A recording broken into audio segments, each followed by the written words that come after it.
Hello everyone, I'm Lupina, AB Political Science, Second Year College of Western Institute of Technology, and for today's video, I am going to discuss the topic that is all about good governance in public service. So before I begin, allow me to pose this question.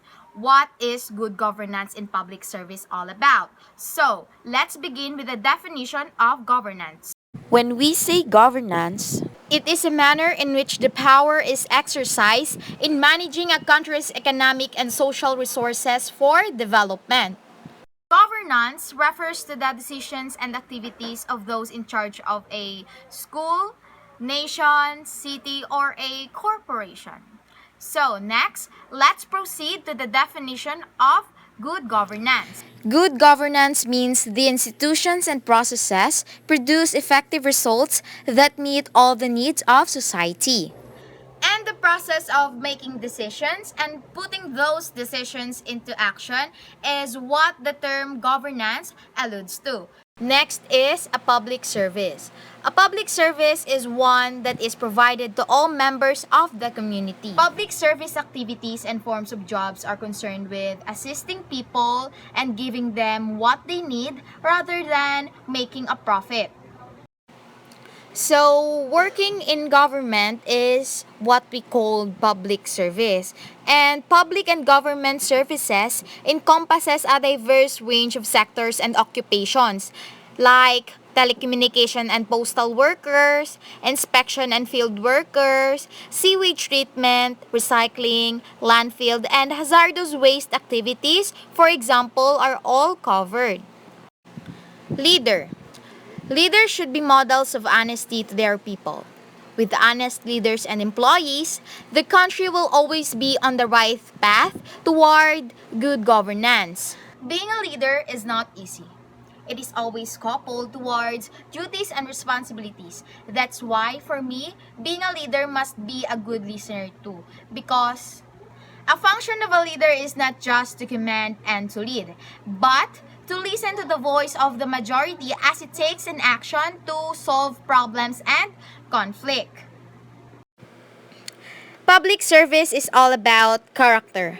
And being a public servant, you need to be competent, honest, able, respectable, accountable, courageous, truthful, enlightened, and being responsible.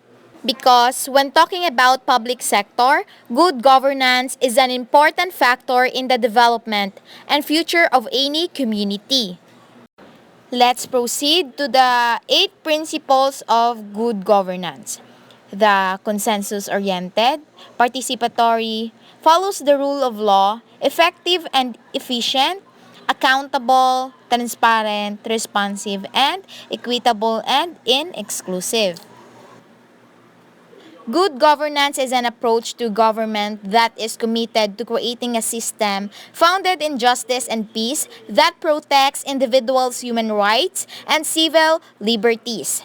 According to the United Nations, good governance is measured by 8 factors of participation, rule of law, transparency, responsiveness, consensus-oriented, equity and inclusiveness, effectiveness and efficiency, and accountability.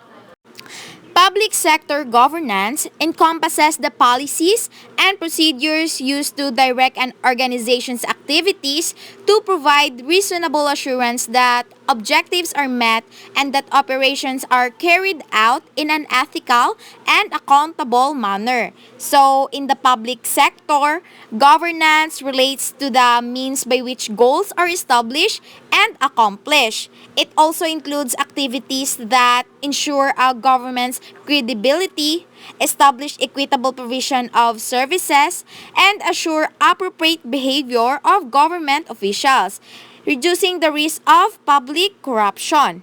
Let's proceed to the 6 principles of good governance in public service. First is the rule of law. A cornerstone principle of good governance is the rule of law. The rule of law means that the law is above everyone and is applied fairly to everyone, whether governor or governed. So the rule of law is very important because no country can maintain the rule of law society if its people do not respect the laws. Everyone must make a commitment to respect the laws, the legal signage, legal authorities, and of course, the courts. Next is transparency or openness. So, the principle of transparency or openness in government responds to citizens' right to have access to information about what the government is doing and how decisions have been reached. Transparency is linked to the rule of law because it allows citizens to assess whether government actions, decisions, and transactions adhere to the rules and regulations. So, openness to effective public scrutiny and oversight at all levels of government contributes to a well-functioning public sector and public trust in the government.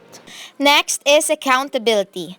Accountability is the process whereby public sector entities and the individuals within them take responsibility for their decisions and actions, including their stewardship of public funds and all aspects of performance, and submit themselves to appropriate external scrutiny.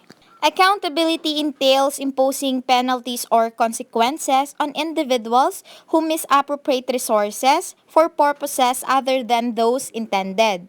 So, the idea of accountability is linked to the rule of law, and accountability cannot be enforced without transparency and the rule of law. So next, let's proceed to public sector ethics and probity. The principle of public sector ethics and probity calls for public officials to adhere to a set of moral principles, standards, or values that govern their conduct, and to act with complete honesty and integrity. Public officials should be selfless, acting solely in terms of public interest, and not be gaining financial or other benefits for themselves, their families, or their friends.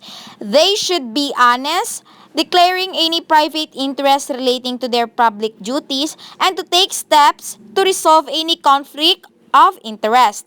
They should act with integrity, not placing themselves under any financial or other obligation to outside individuals or organization that might seek to influence them in the performance of their official duties. Stewardship. The principle of stewardship in the public sector refers to government officials carefully managing the power and resources entrusted to them in a manner that is consistent with the public interest. In this regard, public officials must act as stewards instead of masters, and treat the resources to which they have been entrusted as those of the public and not their own. They must also act prudently so as not to misuse government power and waste government resources. Evidence-based strategies should be used to ensure the best use of resources. Careful attention should be given to ensure fiscal sustainability, and also observing the principle of stewardship is essential in maintaining public trust. Next is leadership. The principle of leadership in the public sector refers to setting the tone at the top, whereby leaders within the public service promote and support the principles of good public sector governance by leadership and example. Such leadership is critical to achieving an organization-wide commitment to good governance. In the public sector, governance relates to the means by which goals are established and accomplished. It also includes activities that ensure a government's credibility, establish equitable provision of services, and assure appropriate behavior of government officials, reducing the risk of public corruption. So, the rule of the public sector in governance is that it provides structure and monitors an organization for any corruption or fraudulent activities. And the principle of governance define the approaches to assure success, and having an audit committee is crucial to the success of governance in the public sector. And in our society, good governance is crucial, and as a result, it is essential to the public sector. And the public sector is responsible for a society's development and long-term viability. So that's all everyone. Thanks for watching.